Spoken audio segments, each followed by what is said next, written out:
am pregnant for your father, and he says the Lekki house now belongs to me. What nonsense are you saying? Those words came out of the mouth of the girl I called my best friend. The girl I brought into my home. The girl I feed. I clothed her. Defended her. The girl who used to sleep on my extra pillow and cry about missing her mother back in Benin. That girl. I need you to understand something about Lagos before I tell you this story. Lagos does not welcome everyone the same way.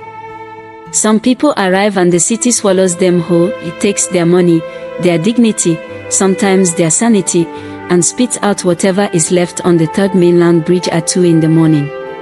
Others arrive and somehow, they thrive. They bend the city to their will. They eat it alive. I never had to worry about which category I fell into, because I was born into the category that the city already belonged to. My name is Seraphina Adeyemi. Sarah, for short. My father, Chief Felix Adeyemi, is old Lagos money. Not the new money Instagram kind with rented cars and borrowed buckets. I mean old. The kind of money that has a compound in Ikoyi, a beach house in Elash, a building named after your grandfather in Victoria Island. The kind of money that means school runs in a Prodo, a gate man who knows your name, and house helps who have worked for your family longer than you have been alive. I grew up knowing I was what people called a Nipo baby, before that phrase even existed in Nigerian vocabulary. I didn't choose it. I was just born into it. Lagos was ordinary to me, the traffic on the island, the smell of jollof rice from the kitchen, the sound of generators kicking in at night. All of it was just normal. But to Tiana Fina, Lagos was heaven. I met her on the second day of NYSC orientation camp, somewhere in Lagos.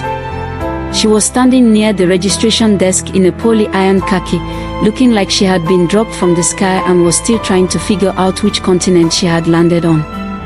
Her eyes were moving everywhere, up, down, left, right, taking in everything. The noise, the chaos, the soldiers barking instructions. Most corps members looked nervous. Tiana looked hungry.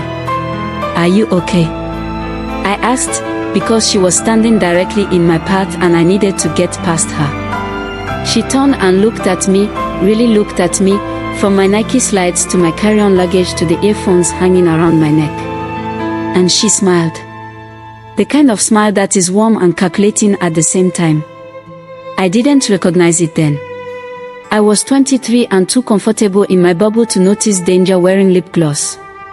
"I'm fine," she said. This is my first time in Lagos." "First time?" I blinked. "I grew up in Benin," she said, still smiling. "But I've been dreaming about this city since I was 16. She paused and looked around the camp again. "Is it always this loud?" I laughed. "You have no idea. That was how it started. That was how I let a lion into my garden and called it a house cat. We became close quickly. Camp friendships are like that, intense, fast, almost forced.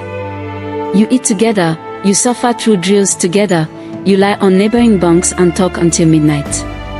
Within a week, Tiana and I were inseparable. She was funny. Sharp. She made observations about people that were so accurate it was almost uncomfortable. She also asked a lot of questions. Not rude questions. Careful ones. About my family, my house, my father's work. I thought she was just curious. Curious the way someone who grew up reading about a lifestyle is curious when they finally meet someone who lives it. I thought it was admiration. I was a fool. One evening, about 3 weeks into camp, we were sitting outside the female hostel sharing a bag of chin-chin when she said it. Just casually, the way you'd say, "I like the weather today." "Sarah, I'm not going back to Benin after NYSC." "Where will you go?" I asked. "Here." She gestured at the air around her like she was claiming it. "Lagos. I belong here. I can feel it." I smiled. A lot of people said things like that about Lagos. And where will you stay? Rent is not friendly, oh. She turned and looked at me. Not the quick casual look of someone asking a simple question. A long, deliberate look. The kind of look that has already done its research and is just waiting for you to catch up. I was hoping, she said softly, that you would let me stay with you. Just until I find my feet. I don't want to go back to Benin. My parents, things are complicated there. I hesitated. Something shifted in the air, something small, something I almost missed. But I was 23 and lonely in the particular way that rich girls who have everything are lonely. I wanted a real friend. A down-to-earth one. One who didn't like me for my connections. What a joke. Fine, I said. But just until you settle. She hugged me. And in that hug, I thought I felt gratitude. It was strategy.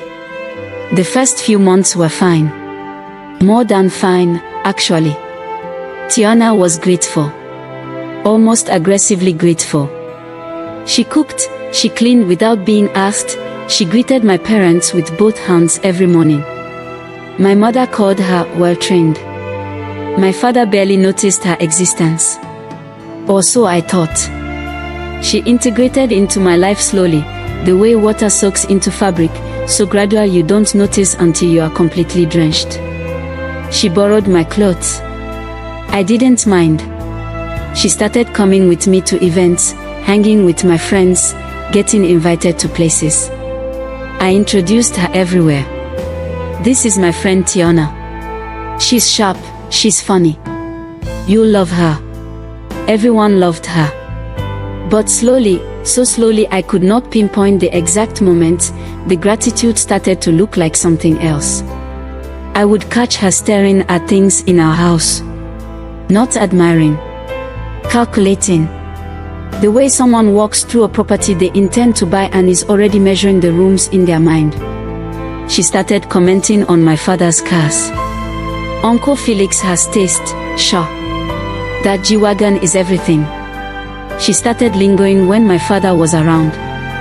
Just little things. Laughing a little too loudly at his jokes. Asking his opinion on things. Nothing obvious. Nothing I could point to and say, this is wrong. Just a feeling. The kind of feeling you dismiss because you don't want to be the paranoid girl who suspects her best friend of being after her father. I dismissed it.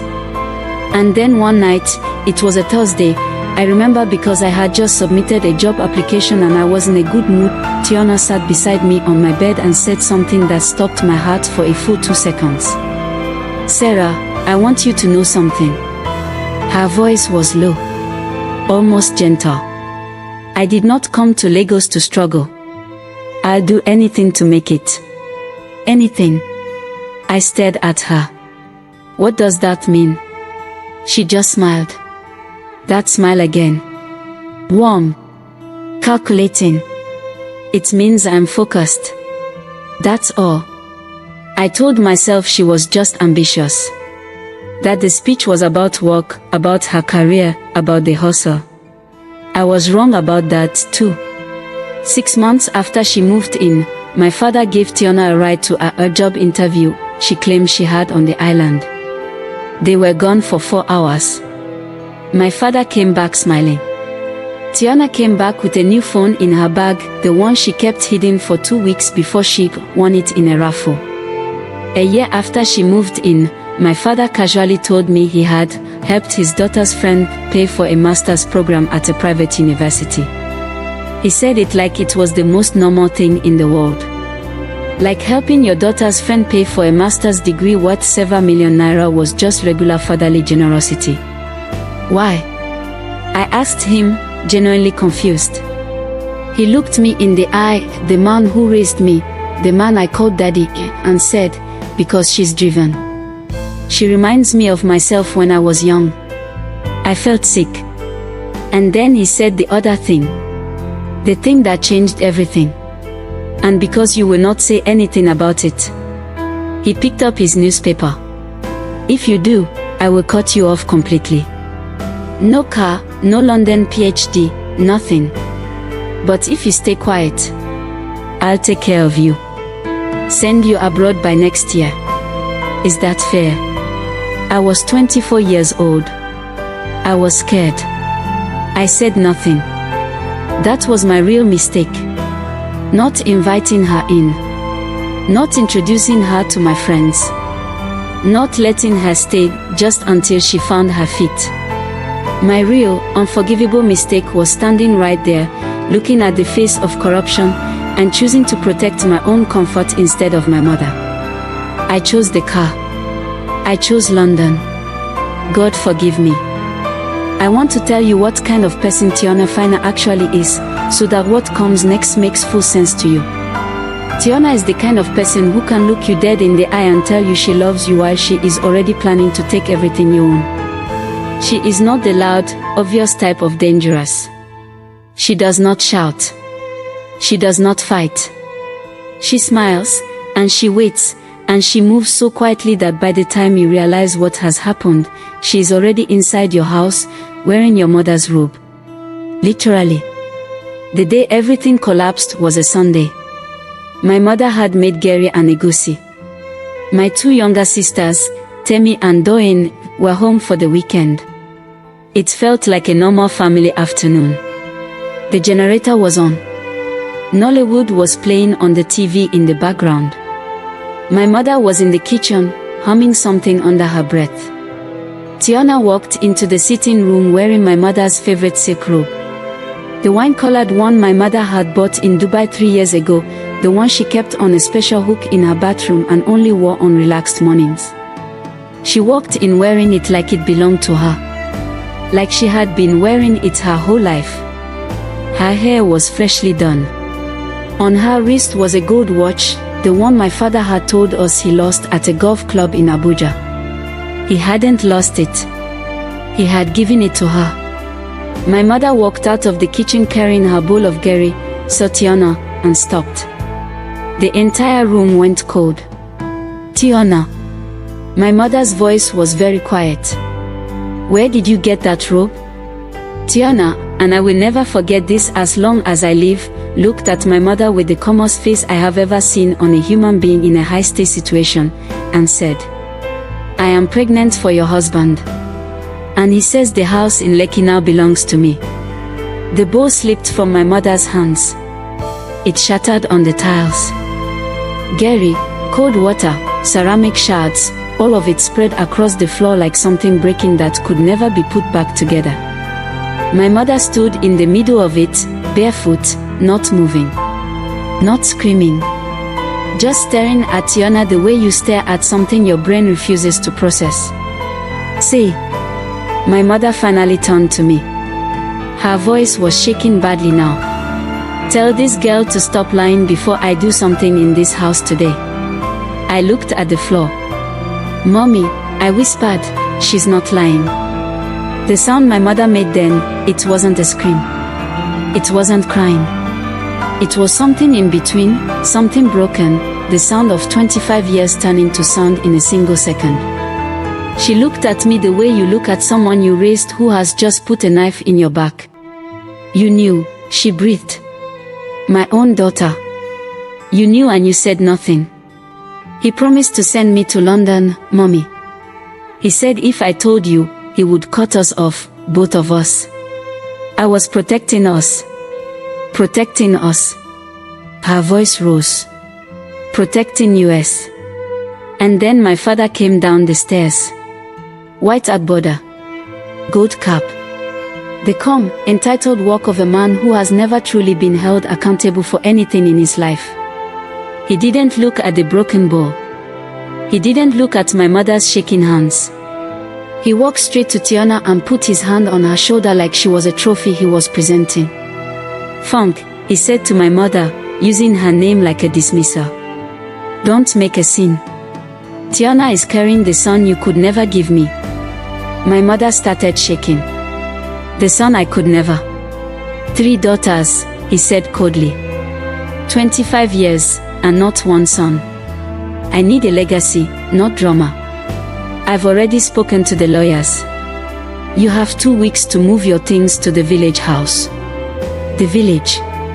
My mother laughed, and it was the most terrifying sound I have ever heard. The village. I sold my gold, my mother's gold, to help you pay your first office rent. I sat by that phone and turned down men with twice your prospects to marry you. I gave you 25 years of my life and you want to send me to the village. I am paying you back with a roof over your head, he said, as if that was reasonable. As if that was dignity. And Tiana, this girl who slept on my extra pillow, who used to tell me she didn't know how to thank me for everything I'd done, looked at my mother and said, "Auntie, don't be bitter. It's just life. Just life.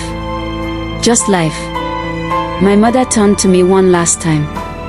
Her eyes were asking me, no, begging me, to stand up. To be her daughter. To choose her. To remember who bathed me and plaited my hair and stayed up nights when I was sick and cried at my kindergarten graduation. I thought about the London visa on my dressing table. And I stepped back. Away from my mother. Toward my father. "Mommy, please just go. Don't make this harder." My mother began to laugh. Not the broken sound from before. This was different. This was quiet and deliberate, and it scared me more than anything that had happened in that room. It was the laugh of someone who has been waiting a very long time for exactly this moment. She reached into her handbag. She was not crying. Her hands were not shaking anymore. She was calm in a way that my father clearly was not expecting, because I saw his jaw tighten. She pulled out a small, folded envelope and held it up.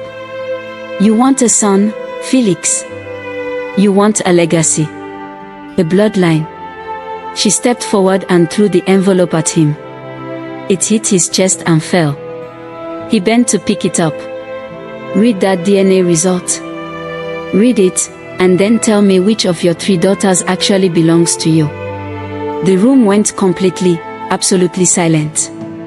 My father unfolded the paper. His eyes moved across it once. Then again. His face, that face that had been so composed, so in control, went through about 6 different expressions in the space of 10 seconds. Shock. Disbelief. Fury. Confusion. Terror. And then something I had never seen on him before, shame. "None of them," he whispered. He looked at me. He looked at Temi and Doyin by the door. He looked at my mother. "Not even say. Not even say," my mother confirmed. I felt the floor tilt. "You were sterile," my mother said. Her voice was cold and perfectly steady, like she had rehearsed this speech for years, because she had. I found out in the 2nd year of our marriage. A doctor in Suralia told me quietly because he knew your family and he did not want to embarrass you. "You never knew because I never told you. I gave you 3 children to carry your name, to keep you relevant, to protect you from the mockery of Lagos society. I sacrificed everything to preserve your pride." She paused. "And you just told me to go to the village." "Who?" my father roared. "Who fathered them? Who have you been?" "Does it matter?" my mother asked. "You have no bloodline. You have no legacy. The son this girl is carrying." She glanced at Tiana. "Who is the father, Tiana? Because it certainly isn't a man who cannot produce children." And that was when Tiana's face cracked. For the first time since she walked into that sitting room wearing my mother's robe, looking like she owned the world, she looked afraid. Because her baby had a father. A real one. A young man named F who lived in Shomolu and sold electronics and had been her boyfriend since before NYSC. F who she had kept secret because what does a boyfriend in Shomolu offer you when you are trying to build an empire on an old man's money? My father turned to her. "Is it mine?" She opened her mouth. Closed it.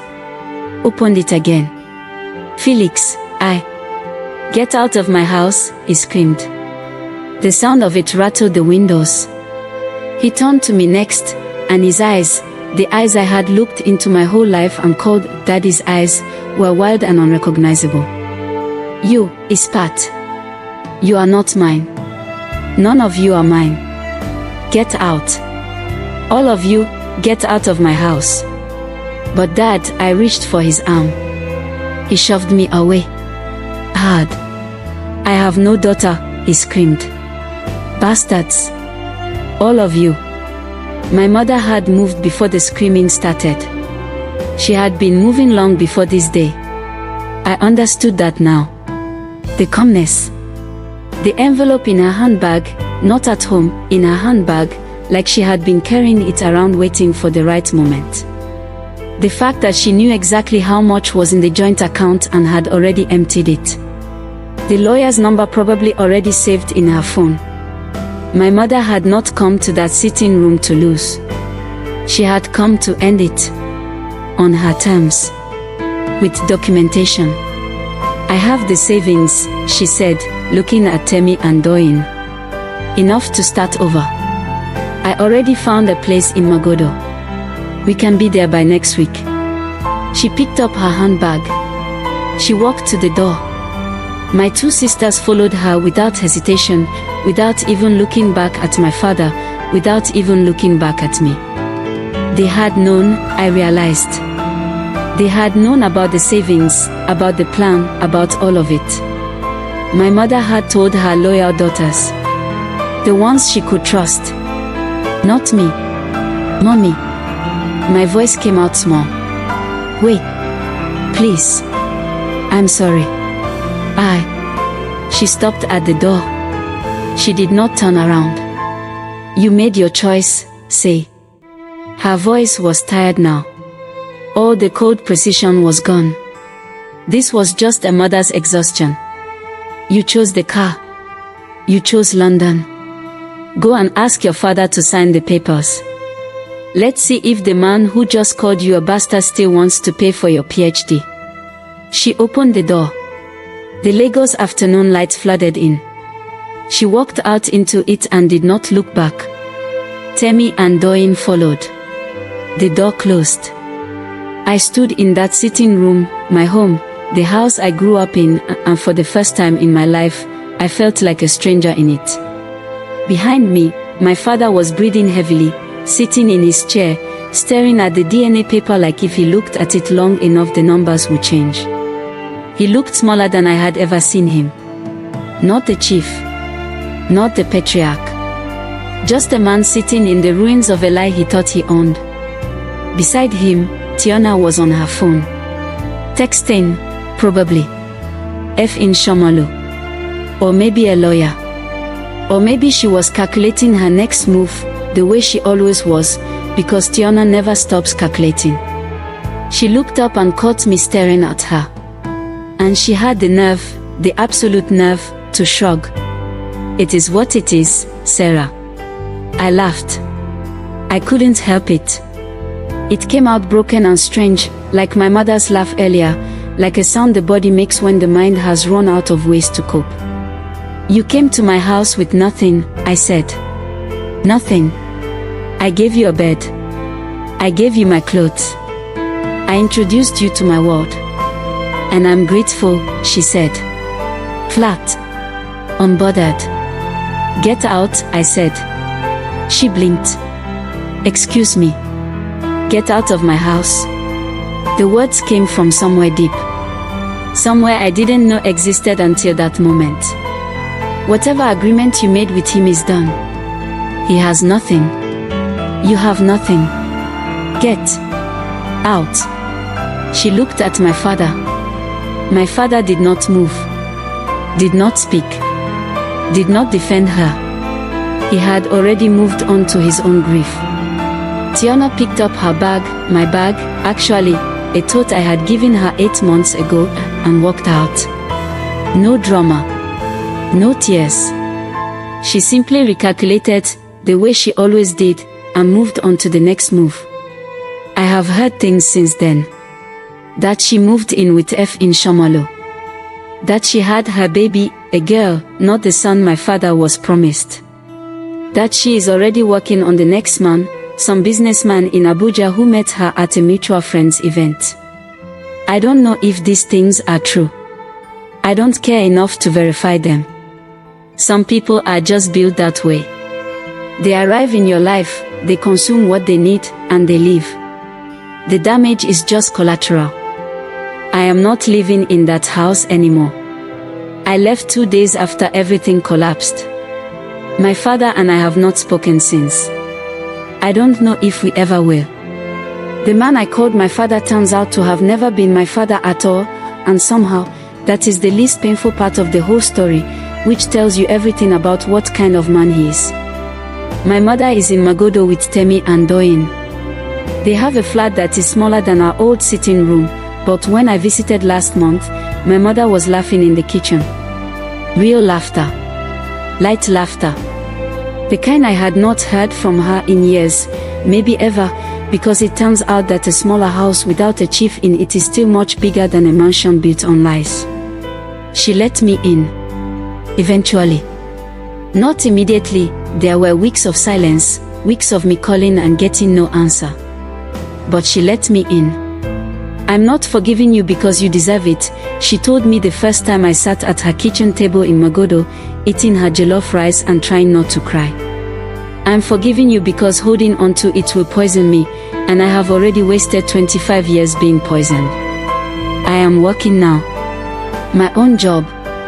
My own money. Small, but mine. The London PhD is gone. The car is gone. The Lekki house, the island lifestyle, the generator that never went off, all gone. I am learning what it means to work for something from scratch, and I will tell you honestly, it is humbling in ways I cannot fully describe. But I sleep. That's the thing I didn't expect. I sleep properly now, for the first time in years. Because living with a secret like that, watching your father destroy your mother, saying nothing, collecting your reward in silence, it takes a piece of your soul every single night. You don't notice it going until one day you look in the mirror and the person staring back at you is someone you are ashamed of. I was ashamed of myself. Now I'm trying to become someone I won't be ashamed of. As for Tiana, I don't hate her. I know that might sound strange after everything I've told you. But hate requires me to keep thinking about her, and I have decided she is not worth the real estate in my head. What I will say is this. There is a kind of hunger that this city creates in people who come here with nothing and want everything too fast. I have seen it before. Tiana was not the first and will not be the last. Lagos is full of Tianas and Felix and Seraphinas, women who scheme, men who exploit, daughters who stay silent, and mothers who plan quietly in the dark. The question she asked me on that last night is still the one I cannot fully answer. Who was most wrong? The mother who lied about her children for 25 years to protect a man who didn't deserve her sacrifice. The father who threw away his family for a girl young enough to be his daughter, and for a son that was never his. The best friend who arrived with nothing and burned everything on her way to the top. Or me, the daughter who saw all of it, knew all of it, and chose to look away. I'll leave that question with you. But I tell you what I know for certain. When someone tells you they will do anything to make it, believe them. They are not speaking in metaphors. They mean exactly what they say.